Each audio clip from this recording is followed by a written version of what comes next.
let's see. Let's talk about this week's work. We're going to do week 3, step 3 in your book. And step 3 is accepting 100% responsibility. And that's a little clearer perhaps now. I'm going to just go through this and hit the high point. Really read this stuff. I'm reading it again, and it's mostly pretty good. Well, this is our 9th try. You know, we're starting to get it. The first thing we have to do is, it says earlier, yeah, this is the good news, bad news step. The bad news is I'm doing it to myself. The good news is I'm doing it to myself. Because if I'm doing it to myself, I can change it. I am 100% responsible for what I believe, although it wasn't my choice. That was what I was conditioned or trained or whatever, but I am 100% responsible for the content of my consciousness, and I can choose to begin now to take charge of what beliefs I honor and what ones I don't. So 100% responsibility means accepting that I'm doing it to myself, that the script event is the outpicturing of my belief. When I was spiritually immature, I wrote the script, and I'm radiating it, and I'm attracting my needles. And get this one, they are powerlessly reading my script. And we'll talk a bit more probably next week about powerlessly, but the fact is that my beliefs have to outpicture. They have to outpicture my beliefs. The content of my consciousness is my experience. We talked about that last week. It is my experience. And so if I believe my script, I will experience it. And so I am attracting the people who will read my script, is the way it looks in humanhood. It's just that simple. So I am attracting them, and so it is totally my responsibility, the whole thing, which is really good news because I can stop it.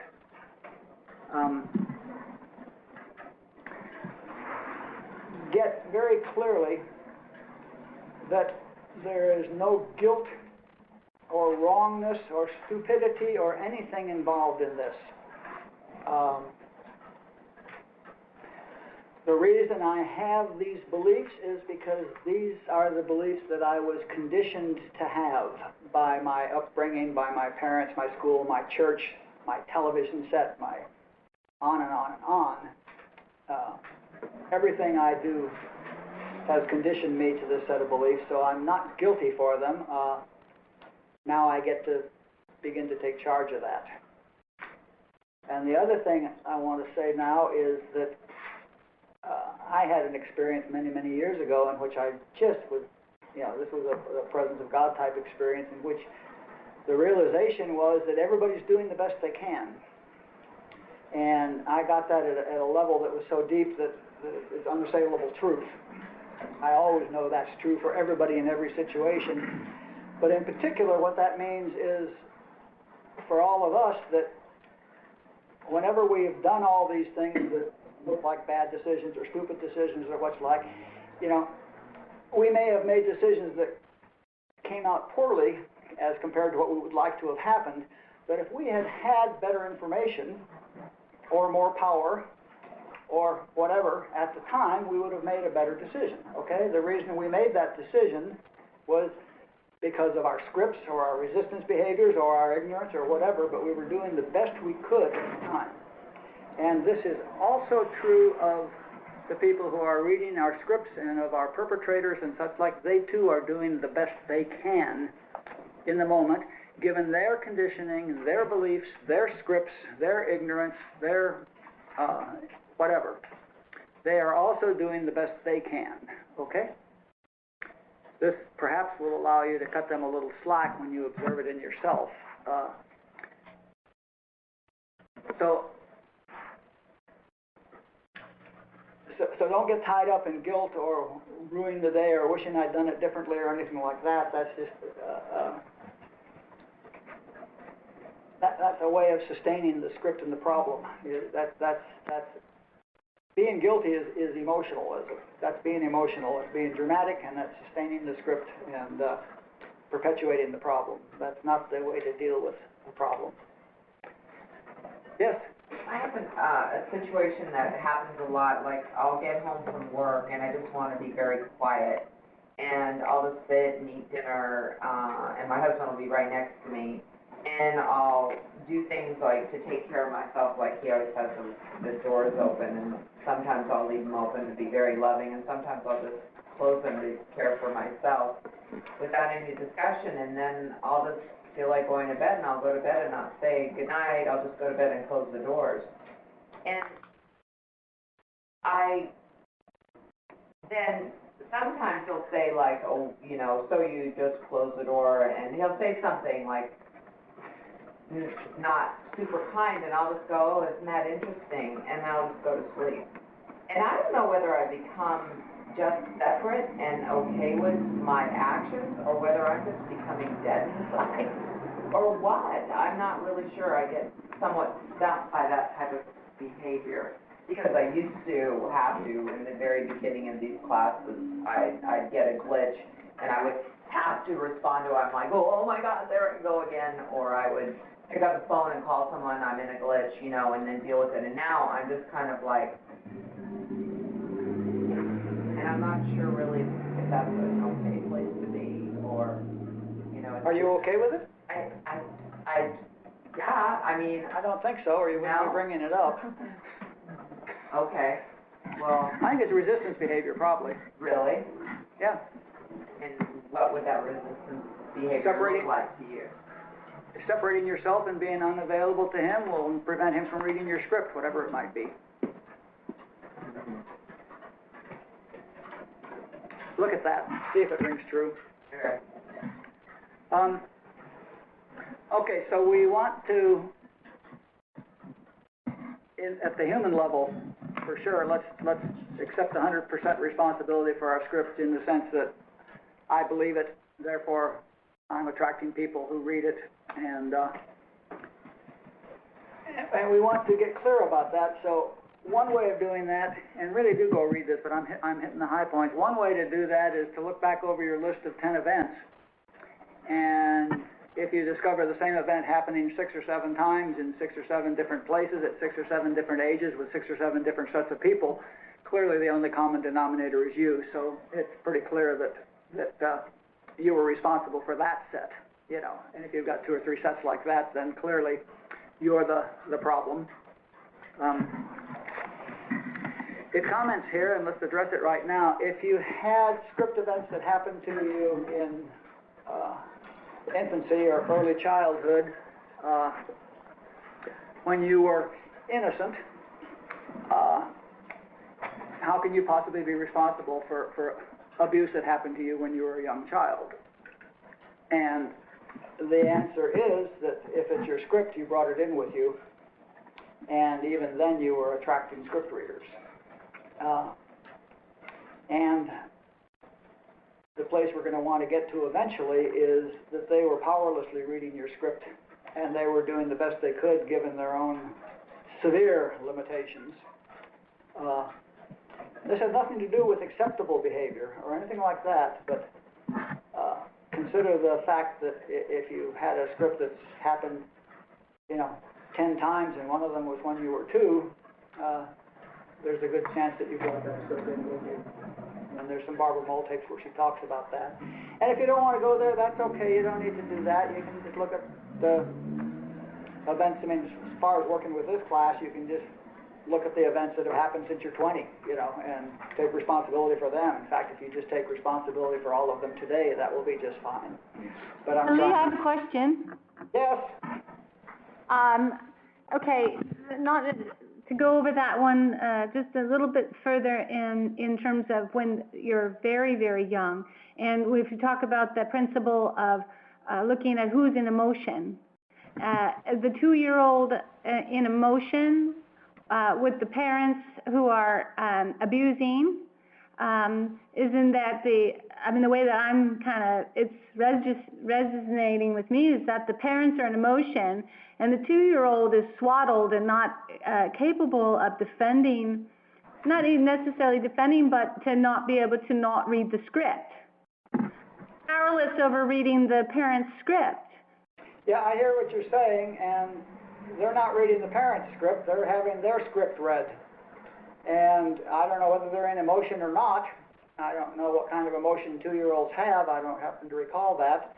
But what we're talking about is, if something happened to you at 2 that's been consistent with an experience that you've continued to have all your life, then it probably was a script event, and you were in fact radiating that script as a 2-year-old, and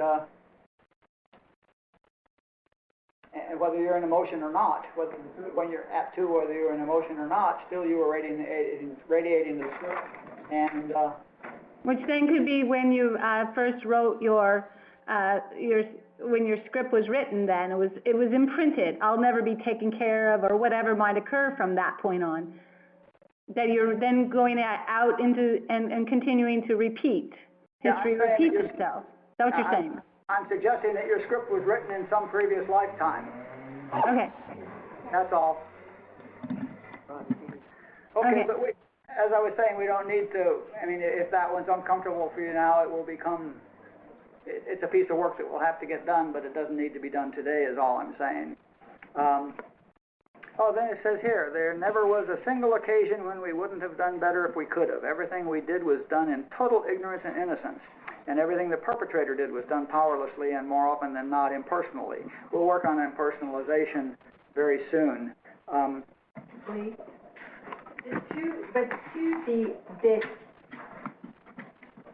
You can draw an erroneous conclusion based on what you're seeing. So it's like it's the same principle that you're talking about, that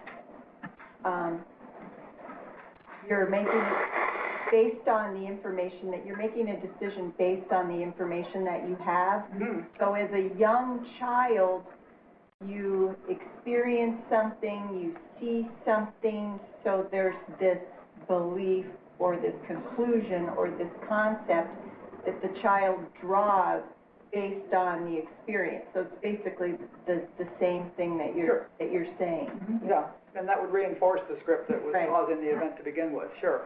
That's the catch-22, of course, is that whenever we have a script experience, we confirm our script and therefore believe it more strongly, and, by the way, radiate it back out into human consciousness, into the collective consciousness more strongly, so we're upping the ante every time we have a script event and don't address it. Let's see, another way we can work on accepting responsibility is see if you can find occasions in which you are powerlessly reading somebody else's script.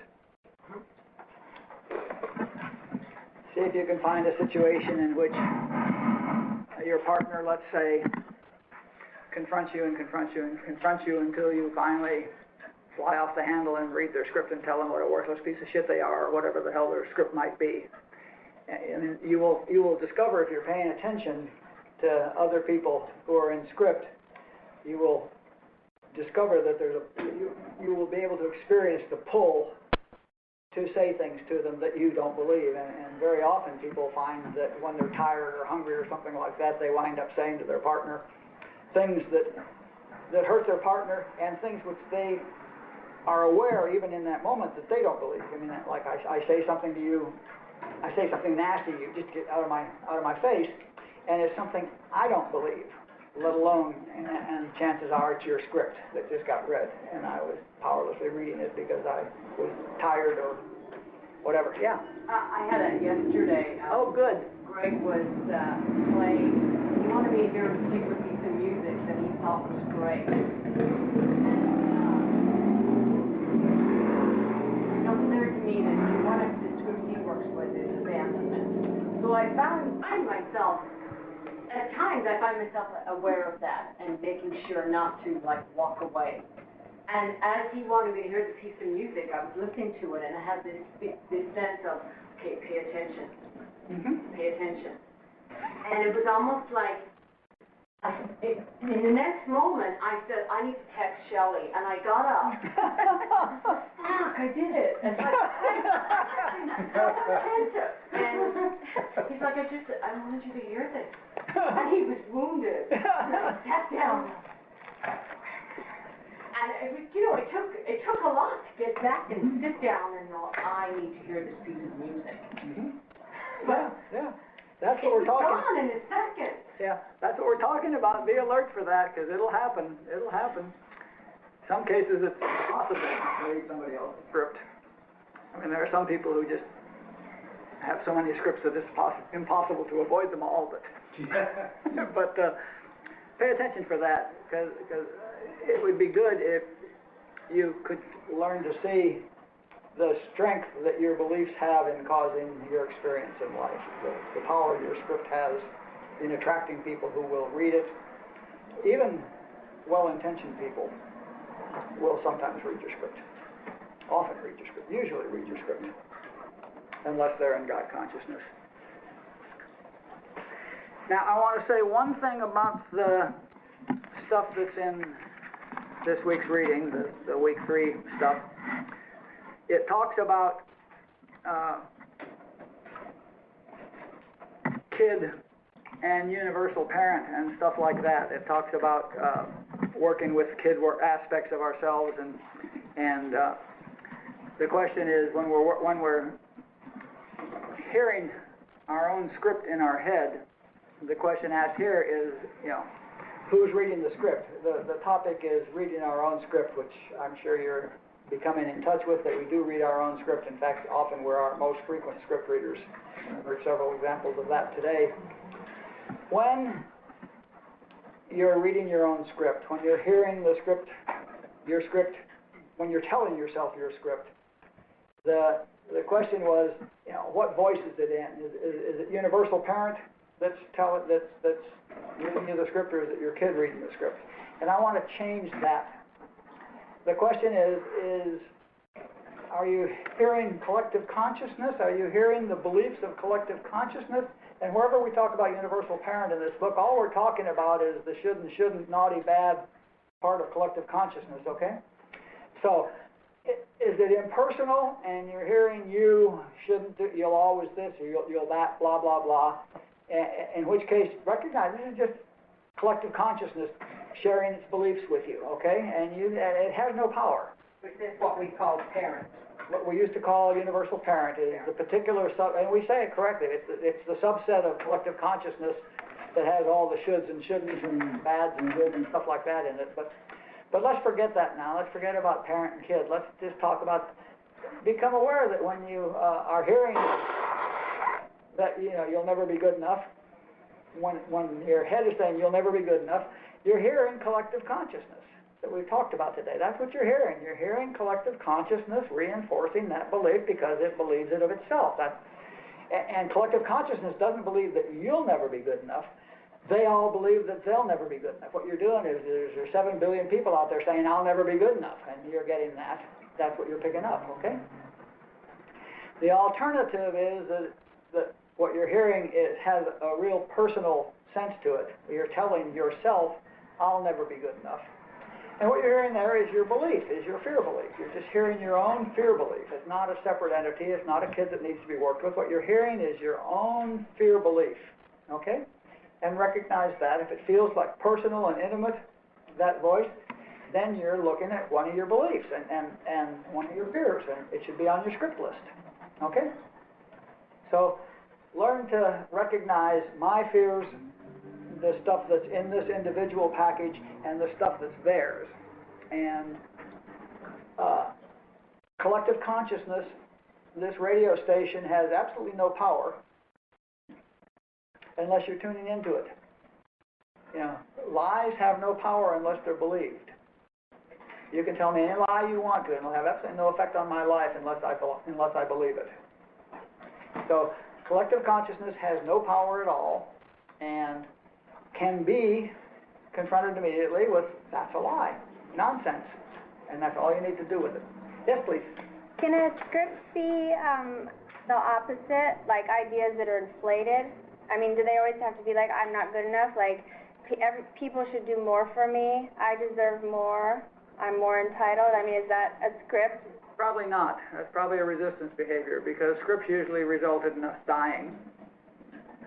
Acting like you should be more entitled will often get you killed, so look at the script that that's a resistance behavior for. I just had a breakthrough. Want to hear it? I'm sorry? I just had this epiphany. This experience just occurred to me. Okay. In terms of the baby. Okay. This is my experience. This has been now coming together, the pieces are coming together, but this is the clarity of this. You know how there was something where it stated about being conceived in love and the consciousness of awakened consciousness. Children will come in awakened in love, conceived in love. I figure the terrorized sense within my consciousness came because I was conceived in abuse. I believe now, I understand this to be that I was conceived in an abusive situation, a relationship, and that my script, I can see now I was born with carrying my script of the fear, and that would then set myself up for all of my script events and my projections in of my story. I get it. Well, thank you. Could be, or you could be conceived in this lifetime, in this experience, by totally loving parents and still have script events from a very early age because you brought it in from previous lifetimes. So either one is possible. Thank you. Okay, so the homework for the week is accepting responsibility and being alert for when we're in emotion and being alert for when others are having scripts and being alert for when we're being compelled to read other people's scripts and continuing the inventory work. And now we have 8 more minutes, so it's wide open. Questions on this, questions on anything you want to talk about? I kind of have a question. Yes, please. When you were talking about universal parent as being the same as collective consciousness, and then you were talking about our own individual beliefs, is that what now takes place of what used to be a kid? Is that like... Yeah, well, kid is personal sense. Kid is the sense that I have that I'm an individual, that I'm awake, separate from God. Kid is just personal sense. It's the humanhood part of me. It's what we call kid is just humanhood, and in particular, what we refer to as kid is the part of humanhood that believes it's going to die if the script happens. Okay, so we were associating kids with each script. You know, the script is the fear, is the terror fear, is the death fear, and we were calling that package, that belief, kid. And unfortunately, we were then giving the kid, separateness, turning it into something that needed to be dealt with. And the fact is that the kid has no power and it doesn't need to be dealt with, doesn't need to be worked with at all. It's just a belief. You see, it's just a fear, it's just a belief. It's just that I believe such and such, which is the core of my script. I believe that if I'm ignored and treated with indifference, the core belief is if I'm ignored and treated with indifference, I'll be thrown away and I'll die.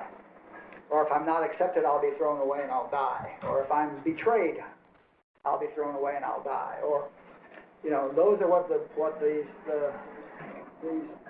high-level panic, high emotion fears are.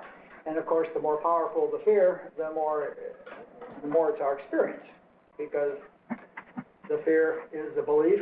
We believe these fears, or we wouldn't be afraid. So the deeper the belief, the more it's in our experience. So that's what that package looks like. So we're just going to use the term personal sense for kid now. It's an aspect of my personal sense, and what we want to do is really get rid of our personal sense. We want to get rid of the idea that we're this separate individual with likes and dislikes and fears and hates and four things were loves, hates, fears, and desires. All those things have to do with this personal sense, and the personal sense is the one that wants to take care of itself, and the personal sense is the one that wants to get ahead, and all of that, and that's the problem. That's humanhood. So I guess, so in the homework, like, I think what I was understood, and just to clarify, so if we're reacting to a script event or having a script event, it could either be our own individual sense that we're reacting to, or the collective consciousness of just, you know, like, I should show up at work on time kind of thing. Okay, I was saying particularly if you're reading your own script. If somebody else is reading your script, then there it is, that's your script event. He's reading your script, okay, and that, Okay. then you do the other work. But if you're telling yourself, you'll never be good enough. I'm saying, take a look at that and find out whether it's a core belief in you, whether you're telling yourself that and acknowledge that it's a lie, or whether it's just collective consciousness. And if it's just collective consciousness, get used to the fact that it's just collective consciousness, and collective consciousness is powerless. It has no power. You can just say nonsense. Yeah, okay, thank you. Okay. Just a lie. Just another lie. What else? Well, what I have two things, I guess. Wouldn't it just all be collective consciousness? What you guys would, like, there aren't two, Wouldn't what all be collective consciousness? like the personal sense that's coming out of my beliefs versus the personal sense that's coming out of. Yeah, personal sense is all collective consciousness, right? Yes, And then this is kind of really straightforward probably, but I don't know why I can't. The part that says, that no one's guilty in script, and it might just be that I don't know how to define guilt, which sounds like a really odd thing, but, I read that and heard, like, I always go to the place of, like, it's all my fault. Is that the same as guilt? Yeah, Okay, so basically it's not, like, no one's at fault. okay. Everybody's doing the best they can, which may be completely unacceptable, but it's the best they can. If they had better information, they'd behave differently. They'd act differently. And if Right, you, but not that me. I always go to, and if you'd like, had, I take 100% responsibility, my head goes, well, of course I'm taking 100% responsibility, it's all my fault. no, of course I'm taking 100% responsibility, I'm doing it, but why I have this particular consciousness is not fault. It's the best I could do. It's all conditioned. Where did you have a choice about it? I don't know. I guess I just feel like I should have had a choice and I Should have had a choice. Should have had a choice. When did you have a choice about whatever it is you feel guilty about? You didn't have a choice. You were compelled to do it. If it's something you really don't like, chances are you felt compelled to do it. Whether you really didn't want to, but nonetheless you were compelled to do it.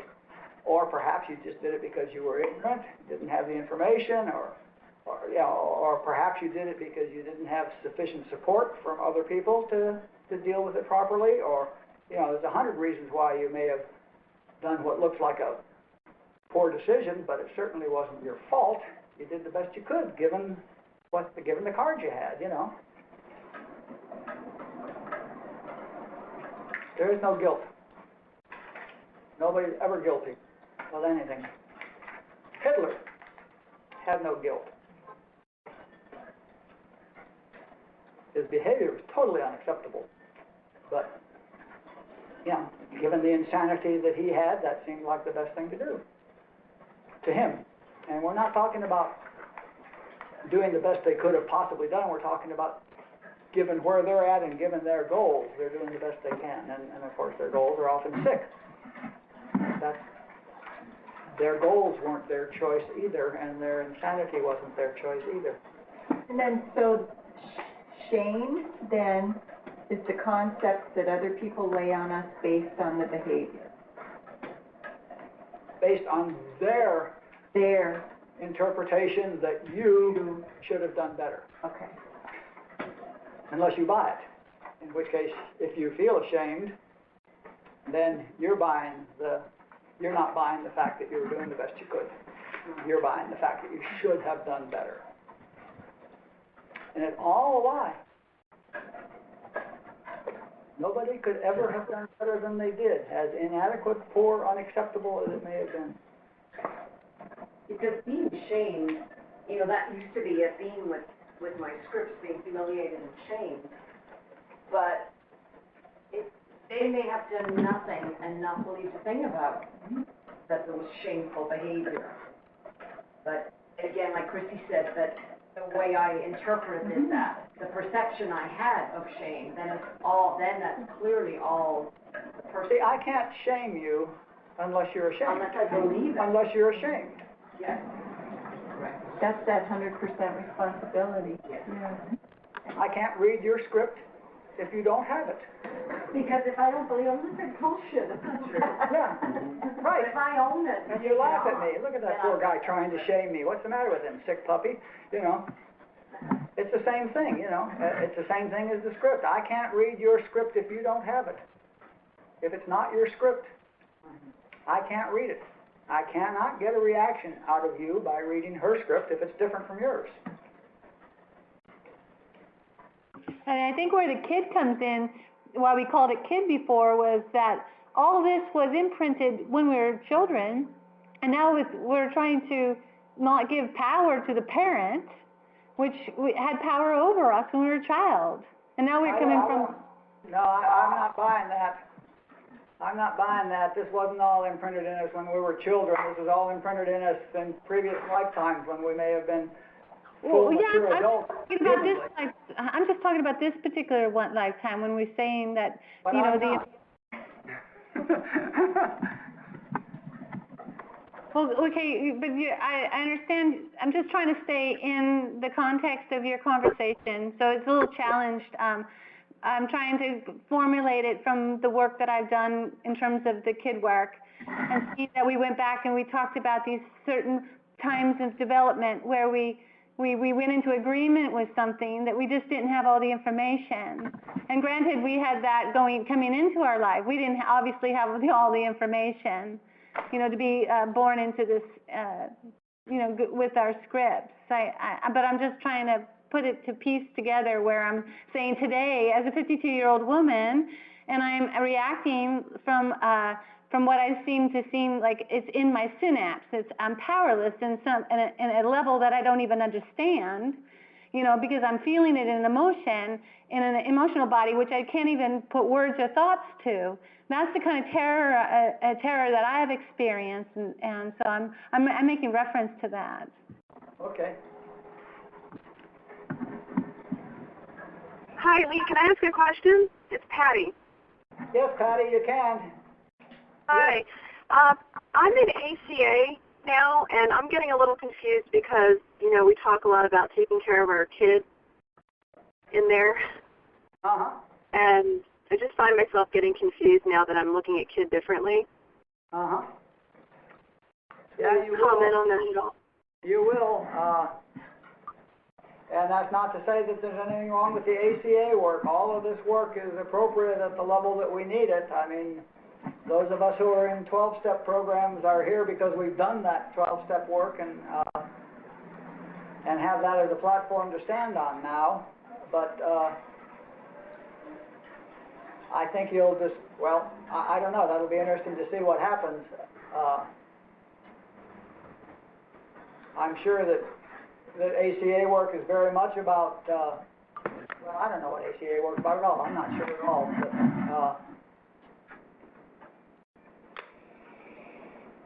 you will find eventually that taking care of yourself sustains your humanhood, and taking care of what you may call a kid sustains your humanhood, sustains your personal sense, and therefore sustains the problem. You may discover that doing the ACA work is the necessary part to manage the emotions and stuff like that, but then you need to do the kind of work we're doing to get free of it completely. Mm-hmm. It'll be interesting to see what that looks like over the next 7 or 8 weeks. Keep bringing it to us, please. Okay. Thanks. So let's take 2 minutes and get quiet and then call it a day.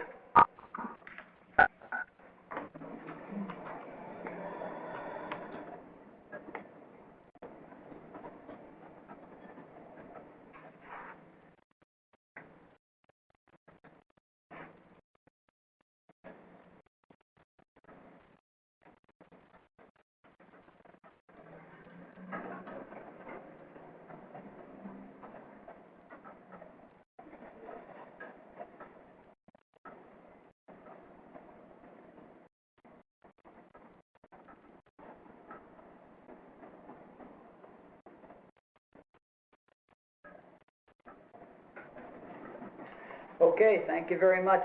Love you all. See you next week.